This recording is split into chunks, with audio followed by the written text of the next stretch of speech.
தமிழக மக்களின் உரிமைகளை மீட்க தலைமுறை காக்க சுற்றுப்பயணம் மேற்கொண்டுள்ள பாமக தலைவர் அன்புமணி சேலம் ஏற்காடு மலையடிவாரத்தில் சரபங்கா நதி தொடங்கும் இடத்தை பார்வையிட்டு செய்தியாளர்களை சந்தித்தார். அதனை தற்போது பார்க்கலாம்.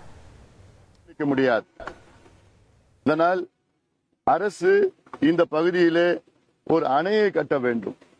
தடுப்பணை போதுமானது கிடையாது. ஒரு அணையை கட்டி இந்த தண்ணீரை சேமித்து இங்கே பகுதியில் உள்ள அனைத்து ஏரிகளுக்கும் இந்த தண்ணீர் எடுத்து செல்ல வேண்டும். அருகில் உள்ள பொம்மியாம்பட்டி பகுதியில வறட்சியான பகுதி, 100-200 ஏக்கருக்கு பெரிய ஏரி, அதில் ஒரு சொட்டு தண்ணீர் கூட இன்று இல்லை. இப்படியெல்லாம் திட்டங்களை வகுக்க வேண்டும். நீர் மேலாண்மைக்கு முக்கியத்துவம் கொடுக்க வேண்டும். ஆனால் என்ன சோதனை என்றால், இந்த இவ்வளவு அழகான ஒரு சரபங்கா நதி ஓமலூர் அருகிலே, ஓமலூர் நகரத்துக்கு அருகே சென்றால் சாக்கடையாக மாறுகிறது.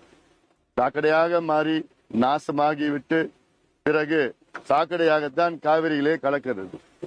இதெல்லாம் தடுத்து நிறுத்த வேண்டும். இது மட்டுமல்ல, பாட்டாளி மக்கள் கட்சியினுடைய நீண்ட கால கோரிக்கை மேட்டூர் உபரி நீர் திட்டம். இதற்காக 30 ஆண்டு காலமாக நாங்கள் போராடி கொண்டிருக்கின்றோம். கடந்த காலத்திலே கலைஞர் அவர்கள், ஜெயலலிதா அம்மையார் அவர்கள் 3 முறை, இவர் 2 முறை அந்த அம்மையார், ஒவ்வொரு முறையும் நாங்கள் நிச்சயமாக மேட்டூர் உபநீர் திட்டத்தை செயல்படுத்துவோம் என்று சொல்லி செயல்படுத்தவில்லை.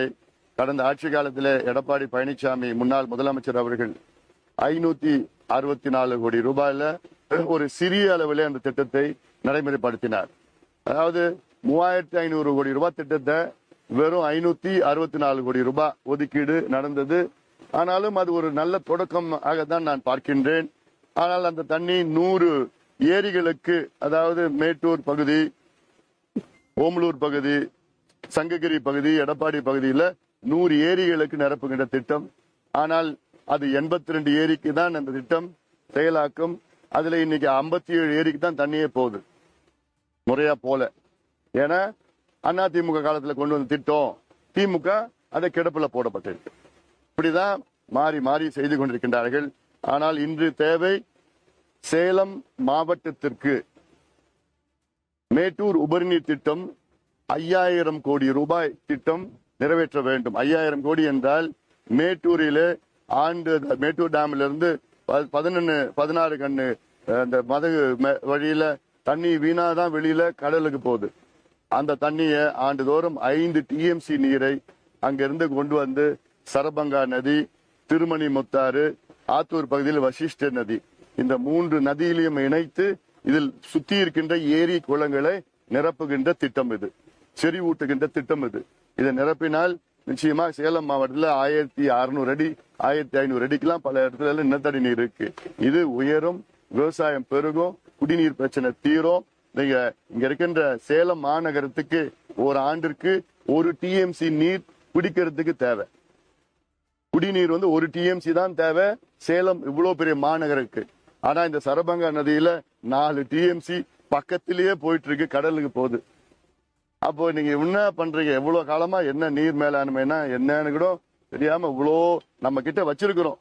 கையில வெண்ணெய் வச்சுக்கிட்டு நெய்யுக்கு அலையிற கதையா இருக்கு. இங்கேயே இருக்கு, தண்ணி இருக்கு. ஆனா எங்களுக்கு காவேரியில போற மேட்டூர் அணையில இருந்து தண்ணி வரணும். அந்த தண்ணி பாத்தீங்கன்னா, அது நேற்று போய் பார்த்தேன், மேட்டூர் டேம் பச்சை கலர்ல இருக்கு, இதே கலர்ல இருக்கு. என்கிட்ட வீடியோஸ்க்கு போட்டோஸ் இருக்கு. நாத்து அடிச்சுட்டு இருக்குது. பெங்களூர்ல வர கழிவு எல்லாமே அவ்வளோ கழிவு மேட்டூர் டேம்ல வருது. ஆனா அதோட நல்ல தண்ணி, தூய்மையான தண்ணி ஏற்காடு மலையில இருந்து இங்க கிடைக்குது. ஆனா அது இவ்வளவு காலமா வந்துட்டு தான் இருக்கு. இதை நம்ம முறையா நம்ம பயன்படுத்தல. ஏற்காடு மலையில இருந்து 3 இடத்துல தண்ணி வருது. இது போன்ற அதெல்லாம் நம்ம சேமிச்சு பயன்படுத்தி அணைகளை கட்டி, இது இல்லாம ஏரிகளை உருவாக்கி, இருக்கிற ஏரிகளை ஆழப்படுத்தி தூய்மைப்படுத்தினா இந்த தண்ணியில் அங்க தேக்கி வச்சா வேற எங்கேயுமே சேலம் மாநகரத்து எங்கேயுமே தண்ணி பிரச்சனை வராது. இது ஒரு பக்கம். உங்கள் தந்திவன் தொலைக்காட்சியில் கணபதியே வருவாய் தினமும் காலை 7 மணிக்கு காண தவறாதீர்கள்.